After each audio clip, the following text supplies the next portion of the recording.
কৃষ্ণ জয় গুৰু শংকৰ সবাৰ শ্ৰীচৰণত প্ৰণিপাত নিবেদন কৰি আজিৰ কীৰ্তন পাঠ শ্ৰীকৃষ্ণৰ বৈকুণ্ঠ প্ৰয়াণ চতুৰ্দশ কীৰ্তন আৰম্ভ কৰা হৈছে।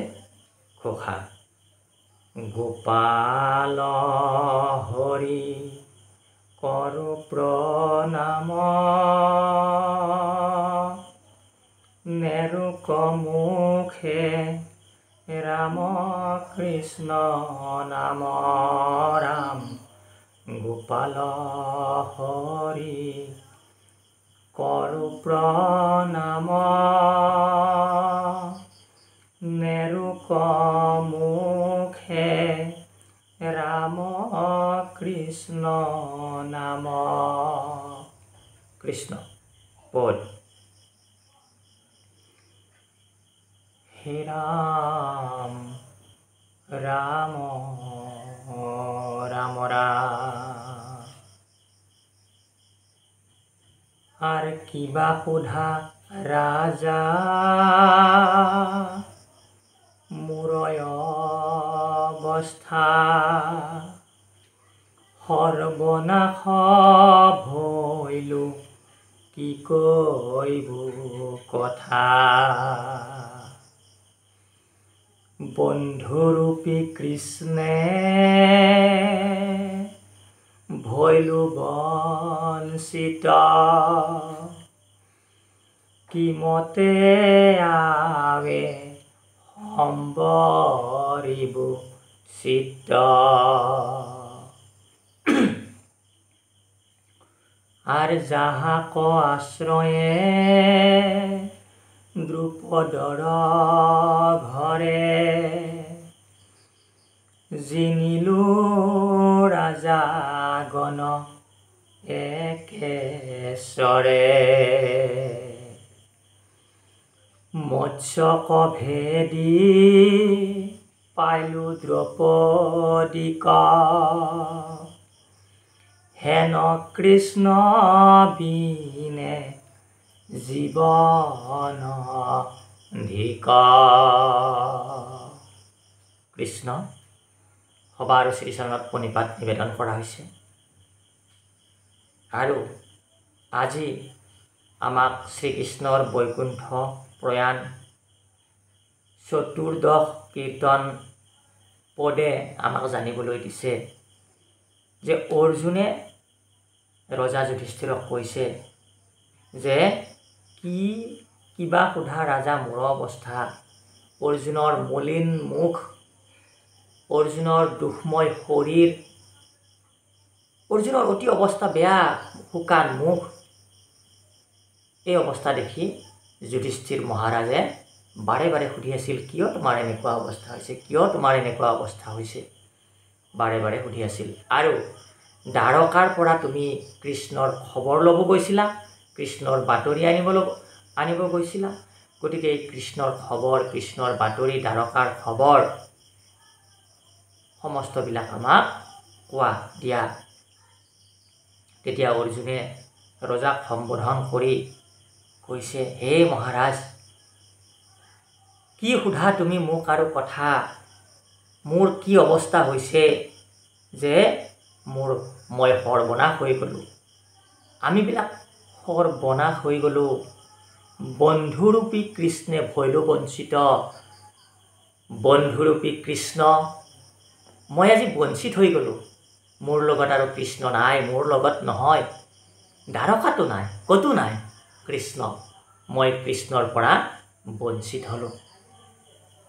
কিমতে আবে সম্বৰিব চিত্ত, যে কিদৰে কেনেকৈনো মই মোৰ চিত্তক তাৰমানে নিয়ন্ত্ৰণ কৰিম, সম্বৰণ কৰিম, মই তাৰ বিচাৰ বুদ্ধি পোৱা নাই। কাৰণ মই বঞ্চিত হৈ গ'লোঁ কৃষ্ণৰ পৰা। যাহাক আশ্ৰয় কৰি দ্ৰুপদৰ ঘৰত ৰজা দ্ৰুপদে স্বয়ম্বৰ পাতিছিলে, সেই স্বয়ম্বৰত যাক আশ্ৰয় কৰি সমস্ত ৰজাবিলাকক মই কি কৰিছিলোঁ? পৰাস্ত্ৰ কৰিছিলোঁ। আৰু যি নেকি ওপৰত মৎস্য থৈ দিয়া হৈছিলে। মৎস্যৰ চকুত মোৰ ধেনুকাঁড়েৰে ভেদ কৰি মই দ্ৰৌপদীক স্বয়ম্বৰৰ পৰা জিকি বিয়া কৰাই আনিছিলোঁ। কাৰ আশ্ৰয়ত? কৃষ্ণৰ আশ্ৰয়ত। হেন কৃষ্ণ বিনে জীৱন অধিক। আৰু এনেকুৱা কৃষ্ণ অবিহনে মোৰ জীৱন ঠিক, মোৰ জীৱন শূন্য।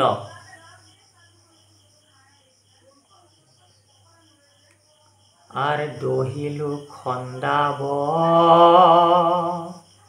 যাৰ সহায়, ভংগাইলো বাস হব সমুদায়। আৰ অদ্ভুত সভা সাজি দিলে ময়,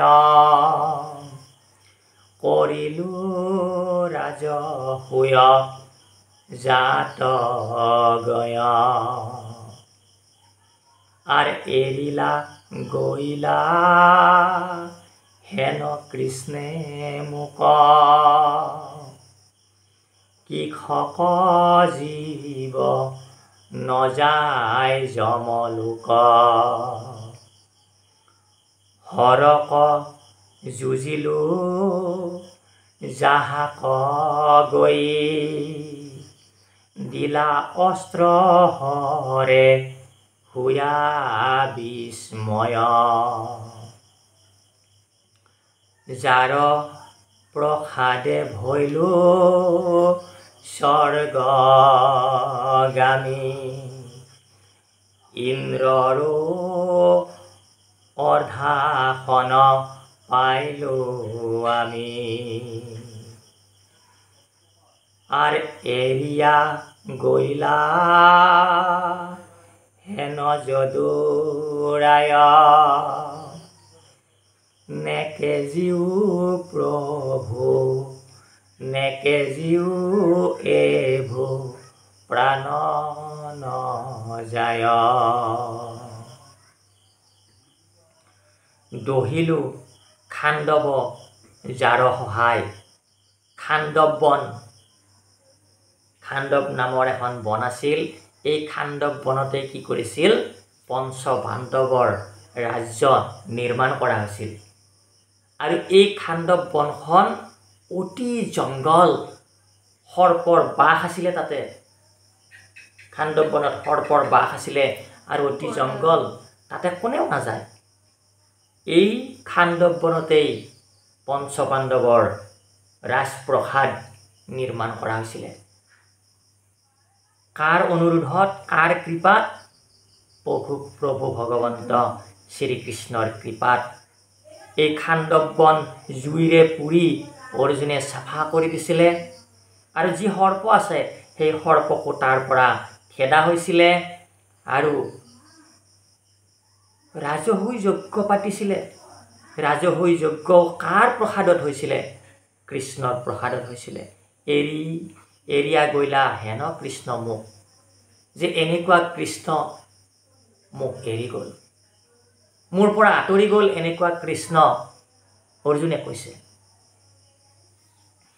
কৃষক জীৱ নযায় যমলোক, যে কি কাৰণে এই জীৱটো, অৰ্থাৎ অৰ্জুন নিজকে নিজে কৈছে যে কি কাৰণে এই জীৱটো যমলোকত এতিয়ালৈকে যোৱা নাই।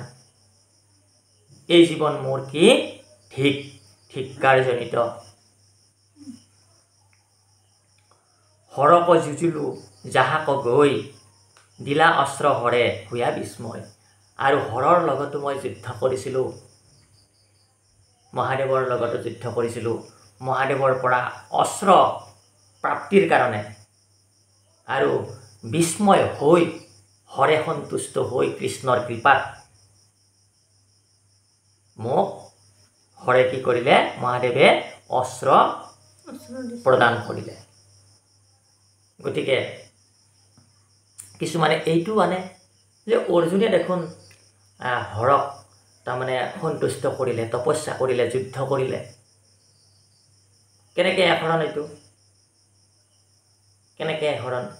গতিকে যেতিয়া কৃষ্ণই তেতিয়ালৈকে কৃষ্ণই অৰ্জুনক গীতা প্ৰদান কৰা হোৱা নাই তেতিয়ালৈকে অৰ্জুনক কৃষ্ণই গীতা প্ৰদান কৰা নাই আৰু কৃষ্ণই যদি কিবা আজ্ঞা কৰে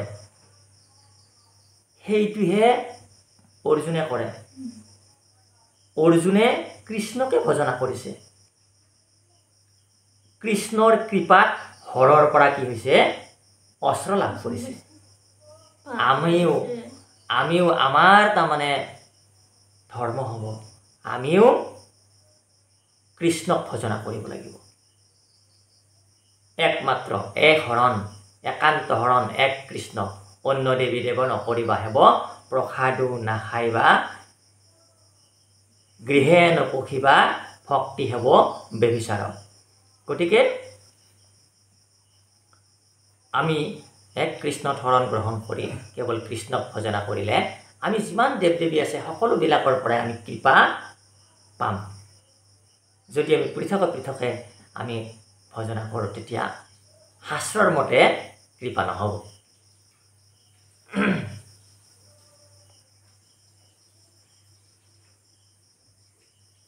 আৰ যাৰ প্ৰসাদে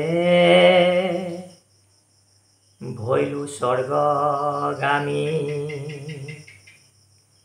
ইন্দ্ৰৰো অৰ্ধাসন পাইলো আমি কৃষ্ণ এইখিনি কৈছিলে গতিকে যাৰ প্ৰসাদত আমি স্বৰ্গগামী হৈছিলোঁ স্বৰ্গটো বাস কৰি স্বৰ্গটো আছিলোঁ কৃষ্ণই উপদেশ দিছিলে যে তুমি এইবাৰ ইন্দ্ৰ স্বৰ্গত যোৱা ইন্দ্ৰৰ ৰাজ্যত যোৱা ইন্দ্ৰৰ পৰাও কি কৰিছে কৃপা লাভ কৰিছে কৃষ্ণৰ কৃপাত ইন্দ্ৰৰ পৰাও অস্ত্ৰ শস্ত্ৰ আনিছে যাৰ কৃপাত যাৰ প্ৰসাদত স্বৰ্গগামী হৈছিলে আৰু ইন্দ্ৰ অৰ্ধাসন পাইলো আমি ইন্দ্ৰৰ আধা আসন পাবৰ কাৰণে অৰ্জুন সক্ষম হৈছিলে এৰিয়া গৈলা হেন যদুৰাই নেকে জীৱ প্ৰভু নেকে জীৱ এভো প্ৰাণ নযায় যে এনেকুৱা প্ৰভু এনেকুৱা কৃষ্ণ এৰি গ'ল যদুৰাই এৰি গ'ল গতিকে জীয়াই থকাৰ মৰাৰ কাৰণ নাই আৰ যাহাৰ তেজে বৃকুদৰ বীৰে দুহাসন হিয়া কুঠাৰে শিৰে আৰ প্ৰতিজ্ঞা সাফলি পিলাৰুধিৰ ভাঙ্গিলা উৰু কুৰু নৃপতিৰ যাৰ প্ৰসাদত বৃকুদৰ অৰ্থাৎ ভীমে দুশাসনৰ নিচিনা প্ৰচণ্ড শক্তিশালী বীৰৰ হিয়া বিদাৰি হিয়া ফালি কি কৰিছিলে প্ৰতিজ্ঞা ৰক্ষাৰ হেতুকে ৰুধি তেজ পি খাইছিলে তেজ মুখত দিছিলে এইটো বহুত বেয়া কাম তেজ মুখত দিয়া জীৱ হত্যাই মহাপাপ ৰুধিযুক্ত খাদ্য মুখত দিয়াই মহাপাপ বুলি কৈছে দিবই নালাগে বুলি কৈছে কিন্তু ভীমে মানুহৰ তেজ মুখত দিলে কিহৰ কাৰণে ধৰ্ম ৰক্ষাৰ হেতুকে ভীমে প্ৰতিজ্ঞা কাঢ়িছিলে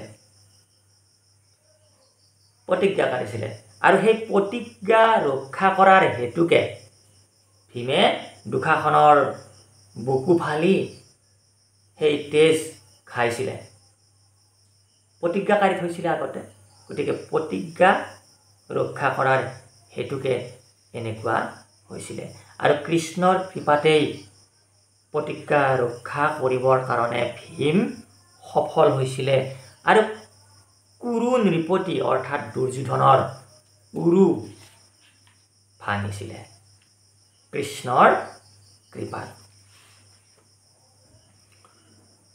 আৰ বান্ধৱ বুলি ত্ৰিজগতপতি কৰিলো সাৰথি মই কুমতি ব্ৰহ্মা আদি যত ত্ৰিদশ গণে সদায়ে সেৱন্ত যাৰ চৰণে দেৱৰো দেৱ হেন প্ৰভু হৰি মাতন্ত মোক পৰিহাস কৰি অবা পাৰ্থ অবা সখী অৰ্জুন কতেক কহিব কৃষ্ণৰ গুণ। ত্ৰিজগতৰ পতি অৰ্থাৎ ত্ৰিজগতৰ মালিক গিৰিয়েক এই কৃষ্ণক মই মোৰ অকল বন্ধু বুলি ভাবি মই মোৰ ৰথৰ সাৰথি পাতিছিলোঁ। মোৰ নিচিনা মূৰ্খ নাই আৰু এই পৃথিৱীত। এই ত্ৰিজগতৰ যিজন মালিক, যিজন স্বামী, এই স্বামীক মই ভাবিছিলোঁ কেৱল মোৰ বন্ধু। এনেকুৱা ধৰণে ভাবি মই কি কৰিছিলোঁ, মোৰ ৰথৰ সাৰথি বনাই লৈছিলোঁ।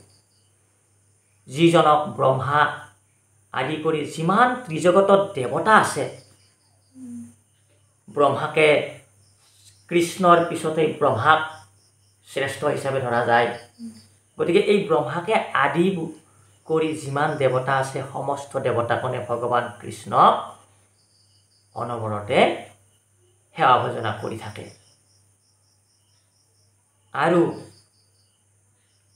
দেৱৰো দেৱ হেন প্ৰভু হৰি, যে দেৱতাসকলৰো দেৱ প্ৰভু ঈশ্বৰ হৰি মোক মাতে, মোক ধেমালি কৰি মাতে, মোক পৰিহাস কৰি মাতে, যে পাৰ্থ বুলি মাতে, সখা বুলি মাতে, অৰ্জুন বুলি মাতে। কতেক কহিব কৃষ্ণৰ গুণ। আৰু যে মই কিমান কৃষ্ণৰ গুণ কম, মই শেষ কৰিব নোৱাৰো কৃষ্ণৰ গুণ কৈ কৈ। আৰ ভুঞ্জন্তে ভ্ৰমন্তে কৃষ্ণৰ সঙ্গে নানা উপালম্ভ কৰিলো ৰঙ্গে সহিলন্ত তাক যেন বান্ধৱে বঞ্চিত ভৈলো হেন মাধৱে কিবা সোধা ৰাজা আমাৰ কথা কোননো নভৈল মোৰ অৱস্থা ৰাখিয়া আনো কৃষ্ণ পত্নী যাক গোৱালে কাঢ়ি নিলে তা সম্বাক স্ত্ৰীক যেন জিনিলে মুকে প্ৰাণ ফুটি যায় এহি হে শোকে কৃষ্ণৰ বিয়োগে দগধ মন মাতিবে নোৱাৰি হৰাইছে তন।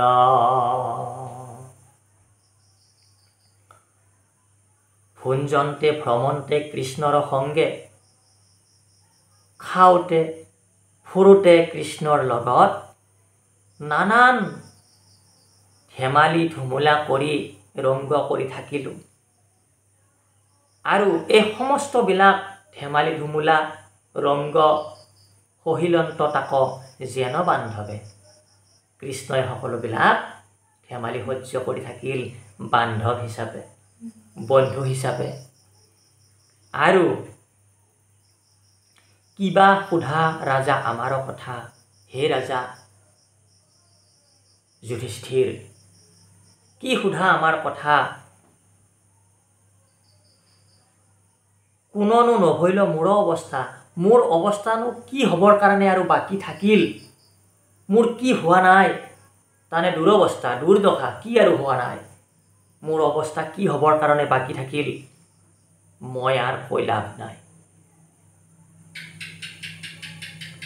ৰাখিয়া আনো কৃষ্ণ পত্নী যাক, আৰু কৃষ্ণৰ যিমানবিলাক পত্নী আছিল মোক আনিবৰ কাৰণে কৃষ্ণই কৈ গৈছিলে, আৰু সেইকাৰণে মই সমস্তবিলাক পত্নী মই দ্বাৰকাৰ পৰা লৈ আহিলোঁ। আৰু কি হ'ল, এই পত্নীবিলাক লৈ আহোঁতে ৰাস্তাতে মোক গোৱালে পালে, গৰু চৰা গোৱাল গৰখীয়াই পালে, পাই মোৰ লগত কাজিয়া লাগি মোক দগৰা পিটন দিলে। পিটন দি সেই স্ত্ৰীগণক কি হ'ল, কাঢ়ি লৈ গ'ল। মোৰ নিচিনা এই পাৰ্থ, বীৰ, অৰ্জুন, ধনঞ্জয়, পৃথিৱীৰ কোনো ৰজা মোৰ হাতৰ পৰা হাৰি যাব পৰা নাই। এক ধেনুটংকাৰেই মই সমস্ত ৰজাক পৰাস্ত কৰিব পাৰোঁ, কিন্তু আজি মই গৰখীয়াৰ হাতত পৰাস্ত হৈ গ'লোঁ। গতিকে ঠিক মোৰ জীৱন কৃষ্ণ বিনে, গতিকে আমাৰো জীৱন ঠিক কৃষ্ণ বিনে। গতিকে আমিও যদি এই হিয়াতে বহি থকা কৃষ্ণ, এই হিয়াতে বহি থকা হৰিক যদি আমি আৰাধনা নকৰোঁ, যদি আমি ভজনা নকৰোঁ, তেতিয়াহ'লে আমাৰো জীৱন ঠিক। গতিকে আমাৰ এজন ব্যাখ্যাকাৰে প্ৰায় কথাই কথাই কয়, মোৰ নাম হৰি, মই আছোঁ ধৰি, মই ওলাই গ'লে তহঁত যাবি মৰি, আৰু যোগাৰ কৰ সোনকালে খৰি। গতিকে এই কৃষ্ণ অৰ্থাৎ হৰি আমাক ধৰি আছে, আৰু এই হৰি যদি আমাৰ পৰা ওলাই যায়, আমি কি হ'ম, আমি যাম মৰি। আৰু লগে লগে গাঁওবাসীয়ে খৰি যোগাৰ কৰিব লাগিব। এজন ব্যাখ্যাকাৰে অলপ পৰৰ মূৰে মূৰে এইটো আমাক সকীয়াই দি যাই থাকে। গতিকে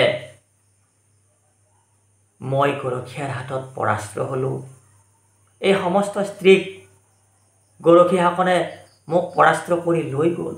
কৃষ্ণৰ বিয়োগে দগধ মন, গতিকে কৃষ্ণৰ বিয়োগত মোৰ মন জ্বলি গৈছে, মোৰ মন পুৰি গৈছে, মাতিবে নোৱাৰি, হৰাই চেতন মোৰ মুখেদি মাত নোলাই, কথা ক'ব নোৱাৰা হৈ গৈছোঁ মই, মোৰ চেতন হেৰাই গৈছে। কালি আমাৰ এটা অনুষ্ঠানত এজন ব্যক্তিয়ে কৈছিলে, এইটো ইমান উপযুক্ত কথা নহয়, তথাপিতো তাৰ পৰাই ওলাব পাৰি কিবা এটা কথা। যি নহওক, এজন ব্যক্তিয়ে কৈছিলে কি, যে মানুহ তানে হুচ, তানে মানুহ হ'লে হুচ থাকিব লাগিব, আমাৰ হুচ নাই। এই কথাটো কৈছে, আমাৰ হুচ নাই, সঁচাকৈ নাই, কিন্তু তেখেতৰ অৰ্থটো কোৱা তেখেতে বেলেগ অৰ্থত কৈছে, কিন্তু আমাৰ সঁচাকৈ হুচ নাই। যদি কৃষ্ণক চিনি নাপাওঁ, তেতিয়াহ'লে কি বুলি কৈছে, আমাৰ হুচ নাই বুলি কৈছে। আমাৰ হিয়াত যে বহি আছে কৃষ্ণই, কৃষ্ণই যে আমাক, আমি কৃষ্ণৰ দ্বাৰাহে যে আমি সমস্তবিলাক কৰি আছোঁ, এই কথাটো যদি আমাৰ উপলব্ধি নাই, তেতিয়াহ'লে আমাৰ হুচ নাই। এই কথাটো উপলব্ধি থাকিব লাগিব। গতিকে এই কথাটো উপলব্ধি থাকিবৰ কাৰণে আমি কৃষ্ণ ভজনা কৰিব লাগিব। ব্ৰহ্মায়াদি কৰি জীৱ যত, ৰাম ৰাম ৰাম ৰাম ৰাম, অমায়া সজা মাজে আশয় ঘুমতি যায়, তুমিহে চৈতন্য সনাতন, ৰাম ৰাম ৰাম ৰাম ৰাম চেতন নিয়োগ নাথ জগাই। কৃষ্ণ। গতিকে আমাৰ হুঁচ নাই, তাৰমানে কি আমি অচেতন, হুঁচ নাই মানে অচেতন, হয়নে? গতিকে ব্ৰহ্মাকে আদি কৰি যিমানবিলাক আছে সমস্তবিলাক মায়া সজ্জাত টোপনি মাৰি আছে। এই সমস্তবিলাক অচেতন। আৰু হে প্ৰভু কৃষ্ণ, আমাক কি কৰি দিয়া? তুমি জগাই দিয়া, অৰ্থাৎ চেতন কৰা। আমি যে অচেতন হৈ আছো, আমাক চেতন কৰা অচেতনৰ পৰা। অৰ্থাৎ তুমি যে আছা আমাৰ হৃদয়ত বহি, আমাক উপলব্ধি কৰাই দিয়া আৰু তোমাৰ ভকতিত আমাক অগ্ৰসৰ কৰা। হে ৰাম ৰাম ৰাম ৰাম ৰাম। আৰু অৰ্জুন এহি বুলি মৌন ভৈল, কৃষ্ণৰ চৰণ চিন্তিবে লৈল। আৰ বিষয় বিষে ভৈল বিৰকতি, কৃষ্ণ পাদ পদ্মে নচাৰে মতি। গতিকে এহি বুলি অৰ্জুনে কি হ'ল? মৌন হ'ল, মনে মনে থাকিল, একো কথা নকয়া। অৰ্জুনৰ মুখ বন্ধ হৈ গ'ল, আৰু কথা নকয়। কি কৰিব? কৃষ্ণৰ চৰণ চিন্তিবে লৈল, কৃষ্ণৰ চৰণ চিন্তা কৰিবলৈ ল'লে, কৃষ্ণৰ চৰণ চিন্তা কৰি থাকিলে। বিষয় বিষে ভৈল বিৰকতি। আৰু এই বিষময় যি বিষয় সুখক কাৰ লগত তুলনা কৰিছে? বিষৰ লগত তুলনা কৰিছে। এই বিষময় বিষয় সুখ কি কৰিলে? বিৰক্তি হ'ব ধৰিলে। আৰু কৃষ্ণৰ পাদপদ্মে নচাৰে মতি, কৃষ্ণৰ পাদপদ্মত আৰু মতিটো কোনোমতে চাৰি নিদিয়ে। মনত চিত্তত কেৱল কৃষ্ণৰ চৰণ দৃঢ়ভাৱে অৰ্জুনে ধৰি ল'লে। আৰু কৃষ্ণৰ কিংকৰে শংকৰে ভনে, কৃষ্ণ কথা শুনা সমস্ত জনে। যেৱে সুখে যাইবা সংসাৰ তৰি, সদায়ে ডাকি বোলা হৰি হৰি হৰি ৰাম। ও ৰাম ৰাম ৰাম ৰাম ৰাম ৰাম। কৃষ্ণ কৃষ্ণ কৃষ্ণ। জয় গুৰু শংকৰ। সবাৰ শ্ৰীচৰণত প্ৰণিপাত নিবেদন কৰি আজিৰ কীৰ্তন পাঠ বিৰাম দিয়া হৈছে। কৃষ্ণ।